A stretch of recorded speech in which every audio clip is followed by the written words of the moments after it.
Hello everyone, welcome to the current affairs session. So today's our topic is ethanol blending, जो काफी चर्चा में चल रहा है. इसके ऊपर काफी एडिटोरियल भी आ रहे हैं क्योंकि जो इंडिया है वो क्या है 20% एथेनॉल ब्लेंडिंग का जो टारगेट है वो पूरा कर चुका है 2025-26 के अंदर, जो उसने पहले एक टारगेट अपना डिसाइड किया था उससे पहले.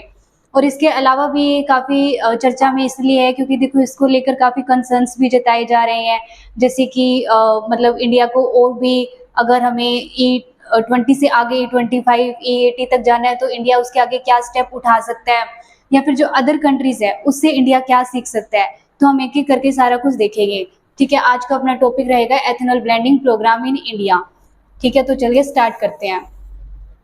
Y it is in news mostly जो है वो इसीलिए है क्योंकि एथेनॉल ब्लेंडेड जो प्रोग्राम के अंदर जो इंडिया है वो अपना E20 का जो टारगेट है वो पूरा कर चुका है. ठीक है, और इसके अंदर जो एथेनॉल प्रोडक्शन हो रहा है, एथेनॉल प्रोक्योरमेंट है, ठीक है, वो सब भी इंडिया जो है कंप्लीट कर चुका है, जो इंडिया के एनर्जी सिक्योरिटी को भी काफी सपोर्ट करेगा और जो क्लीनर फ्यूचर की तरफ इंडिया को जो है वो लेके जाएगा. अब अपने पास आता है कि व्हाट इज एथेनॉल. हम स्टेटिक पे चलते हैं कि एथेनॉल जो है वो होता क्या है. ठीक है, और इंडिया जो है वो क्यों इसके ऊपर जो है वो चल रहा है, मतलब ऐसा क्या है एथेनॉल के अंदर जो इंडिया को एक रिन्यूएबल सोर्स प्रोवाइड करवा रहा है. देखो एथेनॉल अगर हम बात करें तो it is a renewable bio based alcohol used as a clean fuel and fuel additive. मतलब देखो ethanol it's a type of alcohol, मतलब ये एक एथाइल एल्कोहल है. ठीक है, जो कैसे बनाया जा रहा है, जो बायो सोर्सेज होते हैं, ठीक है, उनसे बनाया जा रहा है. बायो सोर्सेज जैसे प्लांट्स हो गए, ओके, फूड क्रॉप्स हो गई, नॉन फूड क्रॉप्स हो गई, फूड क्रॉप्स के रेजिड्यूज हो गई. ठीक है, उनसे ये क्या किया जाता है, प्रोसेस से उनको बनाया जाता है, उनको फर्मेंटेशन करके उसको बनाया जाता है. ठीक है, ये इसका फॉर्मूला है C2H5OH, मतलब जिसके अंदर कार्बन के 2 मॉलिक्यूल्स और हाइड्रोजन के 5 मॉलिक्यूल्स होते हैं. ठीक है, और एक होता है हाइड्रोक्सिल ग्रुप. और किससे बनाया जाता है, इसके जो मेजर बायोलॉजिकल सोर्स कौन कौन से हैं, मतलब मेन जैसे सुगर केन हो गया, मेज हो गया, ग्रेन्स हो गया, कसावा हो गया, ये क्या है सब अपने एग्रीकल्चर क्रॉप्स जो है, ठीक है, उनसे रिलेटेड क्या है इसको बनाया जाता है. ठीक है, ये इसका केमिकल फॉर्मूला हो गया. अब देखो इसका नेचर कैसा है एथेनॉल का, ये कलरलेस होता है. ठीक है, इसका कलर नहीं होता. दूसरा ये फ्लेमेबल है, मतलब जल्दी जैसे फ्लेमेबल जल्दी आग पकड़ने वाला, ठीक है, ज्यादा एनर्जी देने वाला ये होता है. उसके बाद रिन्यूएबल है, जो सबसे मोस्ट इंपॉर्टेंट है. रिन्यूएबल है तभी हम इसका क्या है as a clean energy source हम इसका यूज कर रहे हैं. और यूजेस देखो फ्यूल एंड फ्यूल एडिटिव में हम इसका यूज कर सकते हैं, एज ए सोलवेंट हम इसका यूज कर सकते हैं, जैसे पेंट्स के अंदर हो गया. ठीक है, इंडस्ट्रीज में हम इसका अलग अलग यूज कर सकते हैं, मेडिसिन में हम इसका यूज कर सकते हैं. ठीक है, मतलब अलग अलग इंडस्ट्रियल एप्लीकेशन जो है वो इसकी आ जाएगी. ठीक है, एडवांटेज एज फ्यूल इसकी हाई ऑक्टेन होती है, क्लीन बर्निंग होती है, और इसके जो एमिशन है बहुत ज्यादा कम होता है, और रिन्यूएबल एंड मोस्टली क्या है ये सस्टेनेबल है. ठीक है, इसीलिए जो है वो एथेनॉल जो है वो हमारे लिए काफी ज्यादा इंपॉर्टेंट हो जाता है. मतलब एथेनॉल क्या होता है, आई होप आपको ये समझ आया होगा. इट इज मतलब एक एथाइल एल्कोहल है. ठीक है, जिसे हम बायो सोर्सेज से बना रहे हैं. ओके, उसके बाद आता है एथेनॉल ब्लेंड्स विद पेट्रोल. ठीक है, मतलब देखो क्योंकि सिर्फ और सिर्फ अकेले एथेनॉल से एक बारी ऐसा कोई भी मतलब नहीं आया है कि हम 100% एथेनॉल से क्या है व्हीकल्स ट्रांसपोर्टेशन स्टार्ट करें. तो उसे क्या किया जा रहा है, पेट्रोल के साथ ब्लेंड्स किया जा रहा है, मतलब उसे मिलाया जा रहा है. कितना मिलाया जाएगा, देखो सबसे पहले स्टार्ट हुआ E5. E denotes here ethanol, मतलब ये जो E है ये एथेनॉल डिनोट कर रहा है, और जो 5 है वो परसेंटेज डिनोट कर रहा है कि कितना एथेनॉल जो है वो उसके अंदर मिलाया जाएगा. ठीक है, E5 के अंदर क्या है 5% एथेनॉल है, और 95% क्या है पेट्रोल मिलाया जाएगा. ओके, ये जो है ये जो रेगुलर पेट्रोल व्हीकल्स होते हैं उसके अंदर ये काम कर जाएगा, मतलब जो पेट्रोल व्हीकल्स जो रेगुलर चल रहे हैं, ठीक है, जो पहले से चल रहे हैं, अगर उसके अंदर हम क्या है 5% एथेनॉल मिक्स करते हैं तो हमें व्हीकल्स के अंदर मॉडिफिकेशन करने की जरूरत नहीं पड़ेगी. ठीक है, मॉडिफिकेशन करने की जरूरत हमें यहाँ पे नहीं पड़ेगी. जो पहले से ही व्हीकल्स चल रहे हैं उन्हीं के अंदर हम क्या है यहाँ पे 5% ऐड कर देंगे. फिर आता है अपना E10. E10 में ये है कि 10% एथेनॉल जो है वो यूज किया जा रहा है. ठीक है, 90% पेट्रोल है, इसके अंदर भी हमें मॉडिफिकेशन की नीड नहीं है क्योंकि यहाँ पे भी रेगुलर पेट्रोल व्हीकल्स का ही यूज किया जा रहा है. फिर आता है E20. E20 में क्या है 20% एथेनॉल जो है वो मिक्स होएगा, और 80% क्या होएगा पेट्रोल होएगा. एंड इंडिया अभी जो है E20 को अचीव कर चुका है. ओके, इसके लिए जो है वो फ्लेक्स फ्यूल व्हीकल्स की रिक्वायरमेंट होती है, और यहाँ पे जो व्हीकल्स होते हैं उसके अंदर हमें थोड़ा सा मॉडिफिकेशन करना पड़ रहा है. मतलब फ्लेक्स फ्यूल व्हीकल्स देखो जो अपने एक तो नॉर्मल व्हीकल्स होते हैं, रेगुलर व्हीकल्स होते हैं, उनसे क्या होते हैं अलग होते हैं. अलग कैसे? क्योंकि इनके अंदर क्या है, एक अलग से इंटरनल कंबशन इंजन होता है, ठीक है। चाहे तो वो सिर्फ ओनली एथेनॉल पे भी चल सकता है, या फिर वो ओनली पेट्रोल पे भी चल सकता है, या फिर वो दोनों से चल सकता है। तो वो होते हैं फ्लेक्स फ्यूल व्हीकल्स, ठीक है, जो रेगुलर व्हीकल्स है ना, उनसे काफी ज्यादा अलग होते हैं। फिर आता है E85। 85 के अंदर क्या होता है, 85% एथेनॉल होता है और 15% पेट्रोल होता है, ठीक है। इसके अंदर भी क्या है, उनको स्पेशली डिजाइन करना पड़ेगा, क्योंकि यहाँ पे देखो 85% हम एथेनॉल का यूज कर रहे हैं, तो हमें जो है व्हीकल है ना, वो काफी ज्यादा उसको उसके हिसाब से बनाना पड़ेगा। और E100 के अंदर हमारा सिर्फ और सिर्फ क्या होगा, 100% एथेनॉल होएगा, मतलब इसके अंदर हमें पेट्रोल की नीड जो है वो नहीं पड़ेगी। E100 के अंदर ये क्या है, मेड फॉर E100 व्हीकल जो है वो होते हैं। ओके, मतलब देखो क्या बोल रहा है कि इसके अंदर जो E5 और E10 वाले जो है ना, उसमें हमें व्हीकल्स के अंदर कोई भी मॉडिफिकेशन की नीड नहीं है, बट आगे वाले जितने भी होंगे उसमें हमें थोड़ा सा मॉडिफिकेशन की नीड जो है वो पड़ जाएगी, ठीक है। फिर आता है अपने पास एथेनॉल प्रोडक्शन प्रोसेस, कि एथेनॉल बनता कैसे है। ये तो हो गया कि एथेनॉल होता क्या है। अब देखते हैं ये बनता कैसे। देखो, सबसे पहले प्रोसेस आते हैं फीड स्टॉक्स। मोस्टली जो एथेनॉल बनाने के लिए हम क्या है, फीड स्टॉक्स का यूज करते हैं, जैसे फूड क्रॉप्स हो गई।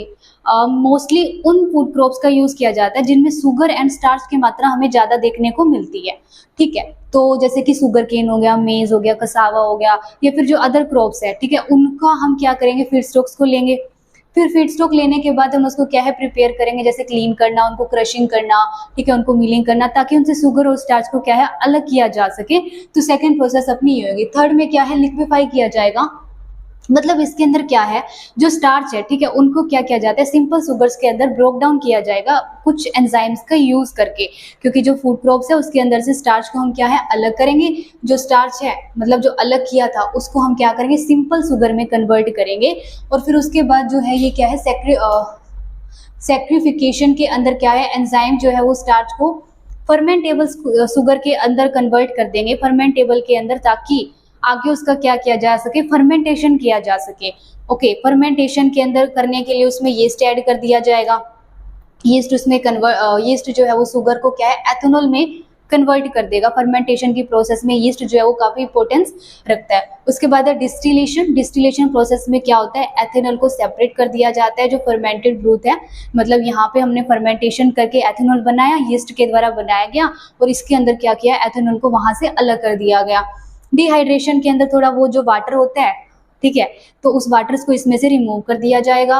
और ब्लेंडिंग एंड स्टोरेज के अंदर मतलब सब कुछ रिमूव हो जाएगा, तो लास्ट में उसको क्या कर दिया जाएगा, ब्लेंड कर दिया जाता है, और फिर क्या है, स्टोर कर दिया जाता है।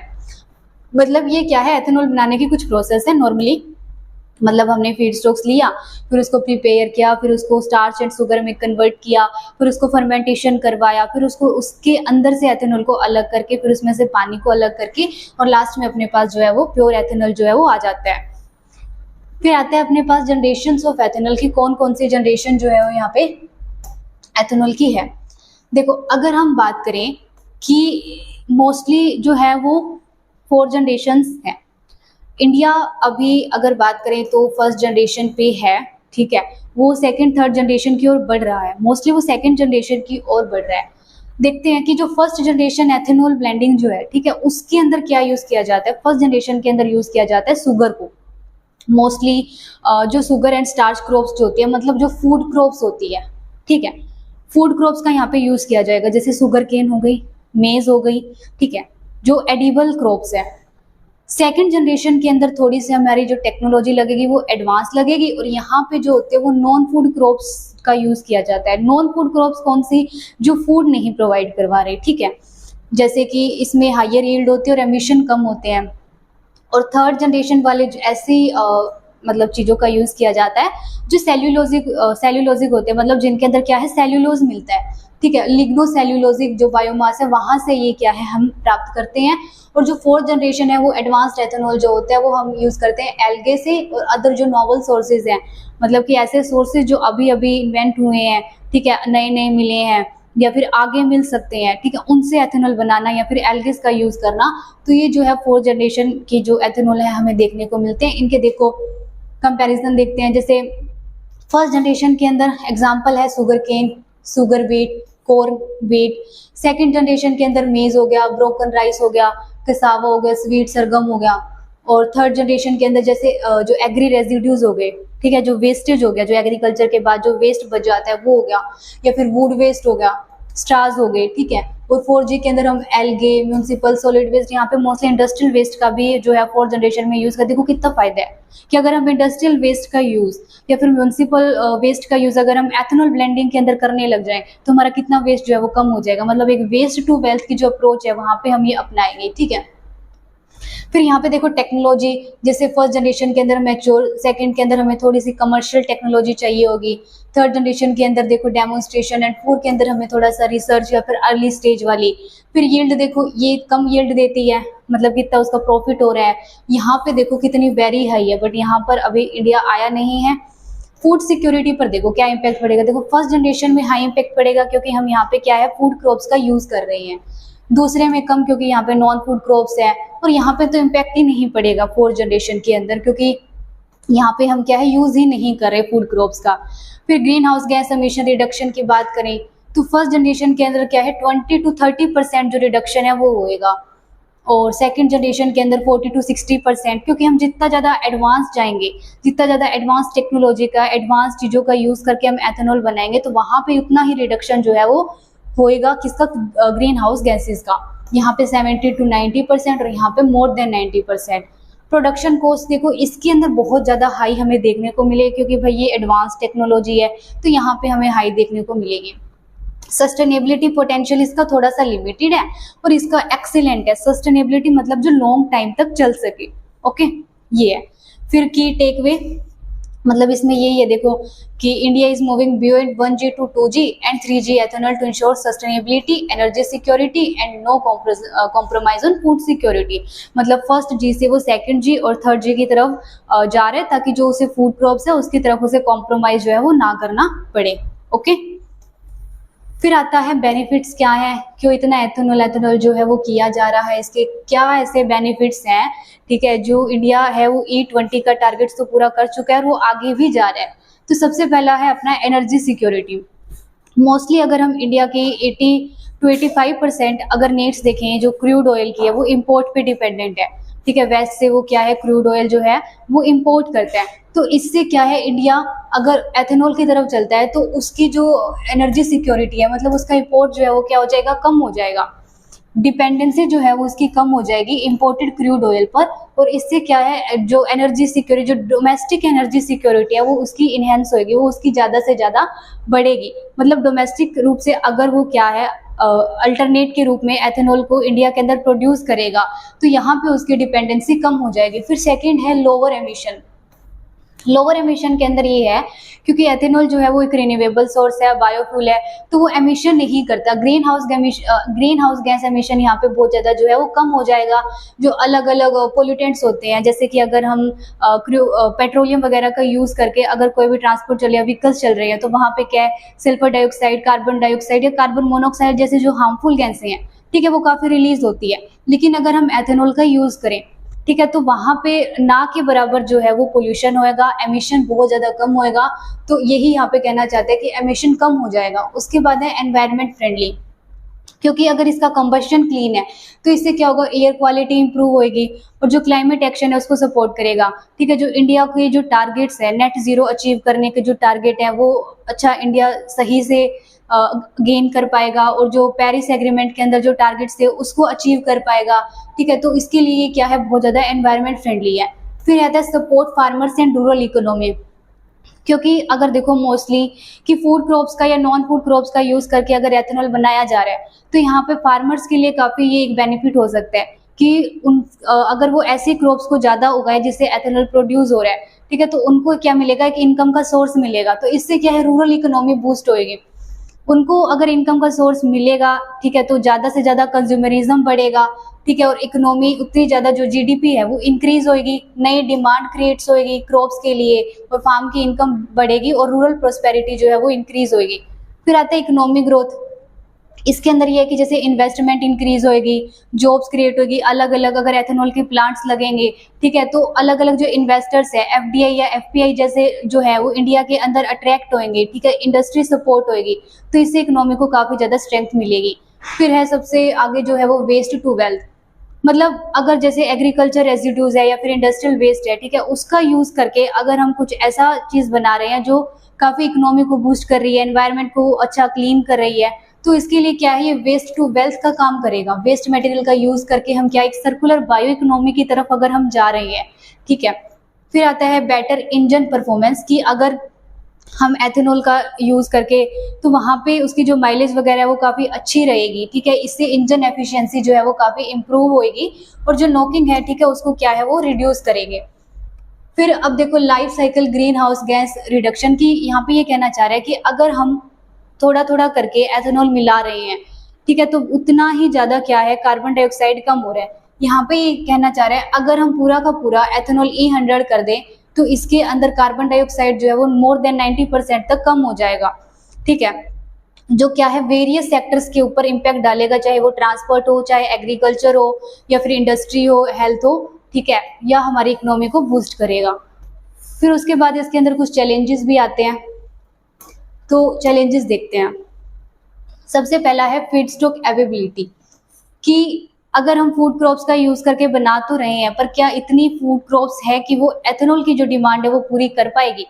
तो सबसे पहला हमारे पास मुद्दा आएगा यही, कि competes with food fodder and other uses, मतलब इससे क्या है रीजनल इम्बैलेंस आ जाएगा फीड स्टॉक प्रोडक्शन के अंदर। अगर सेंटर जो है वो कोई भी टारगेट बना रही है E20 का या फिर E25 का, या जो भी एथेनॉल ब्लेंडिंग का जो भी टारगेट बना रही है, बट उसके लिए उसको क्या है स्टेट की हेल्प चाहिए। और स्टेट अपने फार्मर्स को फूड क्रॉप्स को या फिर क्रॉप प्रोडक्शन को अगर वो बढ़ावा नहीं देगा, तो वहां पे उसकी अवेलेबिलिटी नहीं होगी, ठीक है। तो सबसे बड़ी ये आ जाएगा, क्योंकि अगर हम सिर्फ फर्स्ट जनरेशन के ऊपर डिपेंड नहीं रह सकते, मतलब फूड क्रॉप्स के ऊपर हम डिपेंड नहीं रह सकते, हमें क्या है सेकंड जनरेशन और थर्ड जनरेशन की तरफ भी आगे जाना पड़ेगा। दूसरी आते हैं फूड वर्सेस फ्यूल डिबेट, कि तुम्हारे पास इतना फूड है कि तुम फ्यूल की जो डिमांड है वो पूरी कर पाओगे, या तो तुम फूड की करो या फिर तुम फ्यूल की करो, तो दोनों में से एक चीज पूरी होगी, तुम दोनों को बैलेंस कैसे रख सकते हो। मतलब ये एक सबसे बड़ा मुद्दा जो है वो निकल के आता है, एक डिबेट निकल के आती है कि डाइवर्जन इतना नहीं है फूड क्रॉप्स का। अगर डाइवर्जन हो तो तुम उस फूड क्रॉप्स का यूज कर सकते हो फ्यूल में, और अगर मान लो शुगर केन या फिर मेज जैसे कुछ क्रॉप्स का अगर तुम यूज कर रहे हो, तो वो भी सिर्फ कुछ स्टेट्स में हो रही है, वो पूरे स्टेट्स के अंदर नहीं हो रही, ठीक है। तो वो क्या करिए फूड सिक्योरिटी को और जो फूड प्राइसेस है उसको काफी इफेक्ट डालेगी। क्यों, देखो अगर फूड क्रॉप्स का यूज यहाँ पे कर लिया जाता है तो फूड की शॉर्टेज हो जाएगी, तो हमें इकोनॉमी में क्या है फूड इन्फ्लेशन देखने को मिलेगी। तीसरा आता है वाटर इंटेंसिटी, क्योंकि कुछ फीड स्टॉक्स जैसे कि शुगर केन होगी, वो क्या है वाटर इंटेंसिव है, जो ज्यादा पानी का यूज करती है। तो अगर उसको और भी ज्यादा बढ़ावा दिया जाएगा, जहाँ पे पानी नहीं है वहां पे अगर इनको बढ़ावा दिया जाता है, तो वहां पे जो ग्राउंड वाटर है, ठीक है, उसके ऊपर स्ट्रेस और भी ज्यादा बढ़ जाएगा, प्रेशर आ जाएगा वाटर का। फिर है कॉस्ट कॉम्पिटिटिवनेस, की higher production cost than fossil fuels, की अब देखो फॉसिल फ्यूल से ज्यादा इसका कॉस्ट आएगा एथेनॉल को प्रोड्यूस करने का, ठीक है। इसमें सब्सिडीज और फाइनेंशियल सपोर्ट जब तक नहीं देंगे, तो फार्मर्स भी राजी नहीं होंगे कि हम ऐसी कुछ क्रॉप्स को लगाएं, ठीक है, जब तक उन्हें सब्सिडी नहीं मिलेगी या फिर उन्हें फाइनेंशियल सपोर्ट नहीं मिलेगा। या फिर अगर कोई एथेनॉल प्लांट लगाना है, तो उसके लिए भी वो तब तक नहीं लगाएंगे जब तक उन्हें सब्सिडीज ना दी जाए। ओके, उसके बाद आता है अवेयरनेस एंड एक्सेप्टेंस। सबसे मतलब इसमें ये है कि देखो कंज्यूमर्स के अंदर क्या है अवेयरनेस नहीं है इस चीज को लेके, और दूसरा उनके पास जो रेगुलर व्हीकल्स हैं, ठीक है, उनको वो चेंज करने के लिए इतने जल्दी राजी नहीं होंगे, क्योंकि उनके अंदर थोड़ा सा ट्रस्ट इश्यू भी यहाँ पे रहेगा कि वो क्या लंबे समय तक चल पाएंगे। अगर वो एथेनॉल ब्लेंडिंग वाले अगर व्हीकल्स खरीदते हैं, तो यहाँ पे जो बिहेवियर चेंज जो होएगा, ठीक है, उसके लिए यहाँ पे टाइम लग जाएगा, क्योंकि अगर कोई भी टेक्नोलॉजी में चेंज आ रहा है, कोई भी साइंटिफिक चेंज आ रहा है, तो उसको लोग जल्दी से नहीं अपना पाते, तो इसके अंदर भी बिहेवियर चेंज होने में हमें टाइम देखने को मिल सकता है। फिर आता है पॉलिसी एंड रेगुलेटरी चैलेंजेस, जैसे कि मान लो अगर गवर्नमेंट कोई भी पॉलिसी चला रही है एथेनॉल के लिए या फिर बायोफ्यूल के लिए, अगर कोई भी उसने पॉलिसी लागू की है, ठीक है, तो क्या वो लॉन्ग टाइम तक चल पाएगी। और दूसरा स्टेट और सेंटर के बीच में कोऑर्डिनेशन क्या उस पॉलिसी को लेकर है, अगर दोनों में कोऑर्डिनेशन नहीं है, ठीक है, कॉम्प्लेक्स अप्रूवल हो रहे हैं, लाइसेंसिंग कॉम्प्लेक्स है, ठीक है, इनकंसिस्टेंट पॉलिसी है स्टेट्स के बीच में, तो ये क्या है एक बड़ा चैलेंज जो है वो इसके अंदर उत्पन्न करता है। फिर आता है मार्केट एंड प्राइस वोलेटिलिटी, मतलब देखो अगर क्रूड ऑयल के जो प्राइसेस है अगर वो बार बार फ्लक्चुएट होंगे, ठीक है, कभी ज्यादा हो जाते हैं कभी कम हो जाते हैं, तो इससे जो एथेनॉल प्रोड्यूसर्स हैं, ठीक है, उनके बीच में थोड़ा सा क्या है वो नहीं कर पाएंगे। इंस्टेबिलिटी, अगर प्राइस इंस्टेबिलिटी आ जाती है, तो वो इन्वेस्टर के कॉन्फिडेंस को क्या है इम्पैक्ट डालेगी। फिर है टेक्नोलॉजिकल लिमिटेशंस कि अगर देखो अभी तक फर्स्ट जनरेशन पर है तो सेकंड जी या फिर 4G की तरफ जाने के लिए हमें क्या है और भी ज़्यादा एडवांस टेक्नोलॉजी चाहिए, ठीक है, स्किल्ड चाहिए हर हर फील्ड के अंदर। अगर एफिशिएंसी कम है कुछ क्षेत्रों के अंदर, प्रोडक्शन प्रोसेस के अंदर अगर एफिशिएंसी कम है तो हम जल्दी से जल्दी थर्ड जनरेशन और फोर्थ जनरेशन की तरफ जो है वो नहीं पहुंच पाएंगे। तो ये यहाँ पे एक सबसे बड़ा चैलेंज हमें देखने को मिलता है। फिर आते हैं इंफ्रास्ट्रक्चर गैप्स। इसके अंदर भी यही है कि जैसे एथेनॉल प्लांट्स नहीं है इतने, अगर एथेनॉल बन जाता है तो उसे स्टोरेज करने के लिए नहीं है, और इतने फ्लेक्स फ्यूल व्हीकल्स भी नहीं है कि उसको उसके अंदर डाल सके। तो इंफ्रास्ट्रक्चर और लॉजिस्टिक कॉस्ट जो है वो काफी ज्यादा हाई है। तो ये हमें कुछ मेजर चैलेंजेस जो है वो इसके अंदर देखने को मिलते हैं। फिर इंडिया ने इसके लिए कुछ गवर्नमेंट इनिशिएटिव्स लिए हैं, कुछ पॉलिसीज जो है इंडिया की बनाई हुई है, वो देखते हैं कि क्या है इसमें। सबसे पहला है नेशनल बायोफ्यूल पॉलिसी 2018। ये जो पॉलिसी थी वो 2018 के अंदर जो है वो गवर्नमेंट के द्वारा लागू की गई थी, ताकि जो बायोफ्यूल है या फिर बायोडीजल है, ठीक है, उनको बढ़ावा दिया जा सके।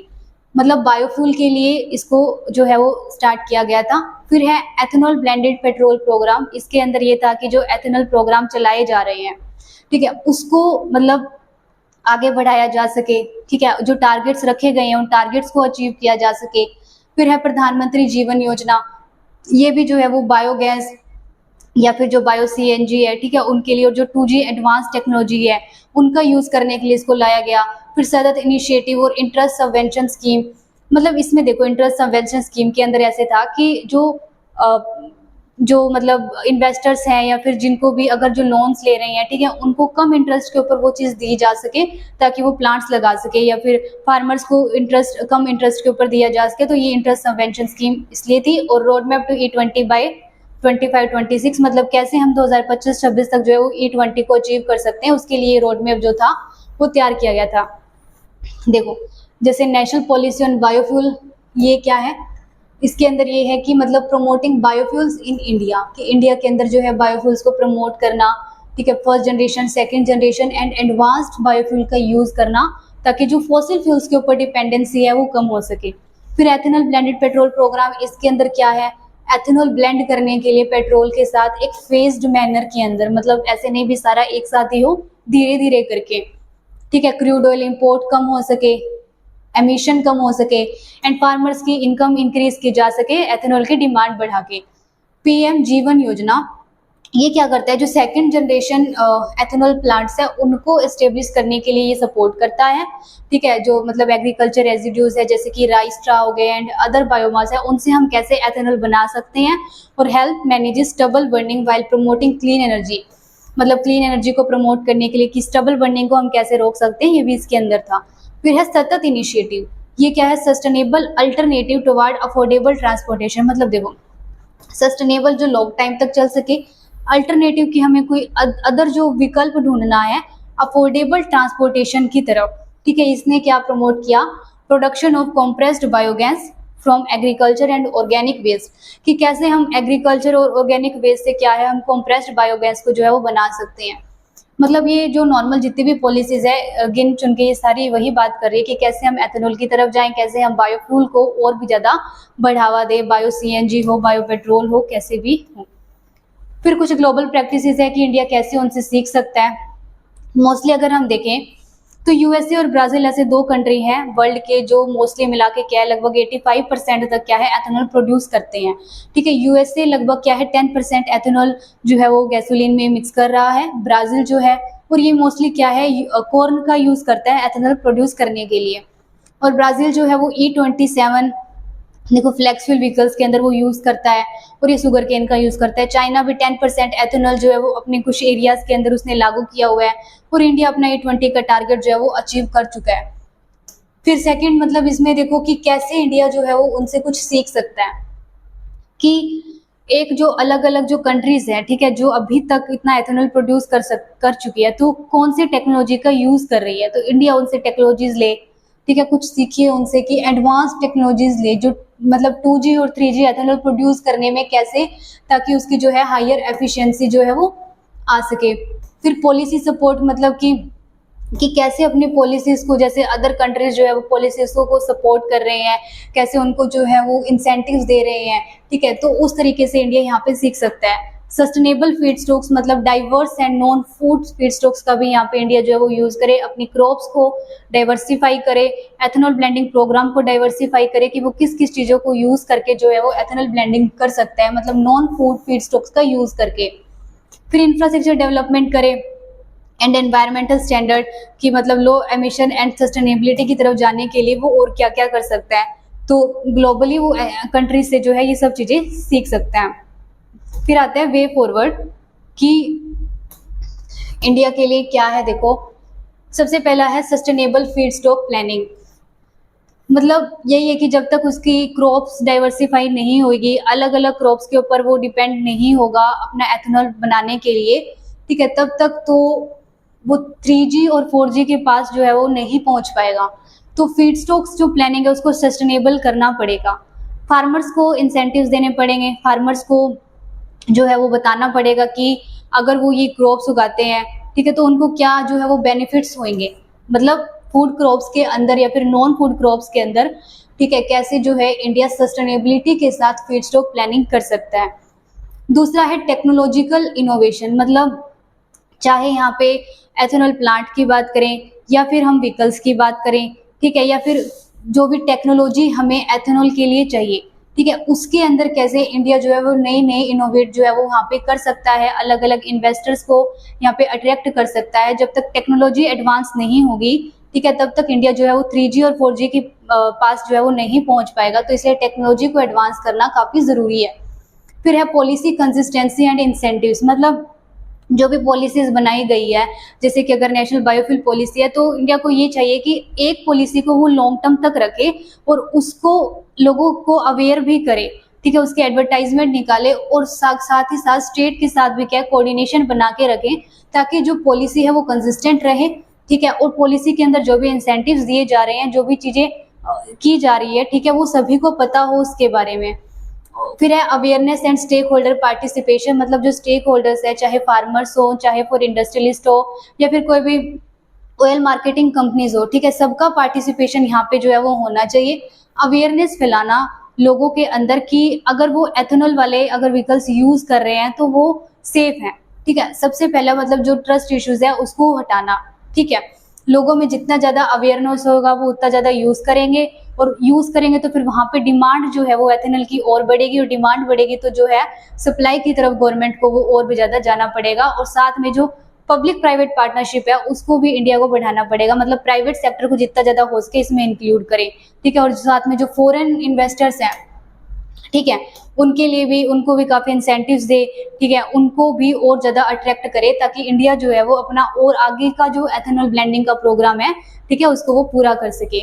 मतलब ये देखो कि यही है कि डाइवर्सिफाई करना फीड स्टॉक्स को, शुगर केन के अलावा किस मेज को प्रमोट करना, फूड ग्रो जो डैमेज फूड ग्रोन्स है उनका यूज करना, एग्रीकल्चर रेजिड्यूज का यूज करना, या फिर जो नॉन फूड बायोमास है, ठीक है, उनका यूज करना, टेक्नोलॉजिकल इनोवेशन का यूज करना, मतलब कि जो 4G का यूज करने के लिए कौन कौन सी टेक्नोलॉजीज जो है वो यूज कर सकता है, ठीक है, फ्लेक्सिबल व्हीकल्स के लिए वो कौन सा टेक्नोलॉजी यूज कर सकता है ताकि एफिशिएंसी और भी ज्यादा इंक्रीज की जा सके और प्रोडक्शन कॉस्ट जो आ रही है, ठीक है, वो कम हो सके।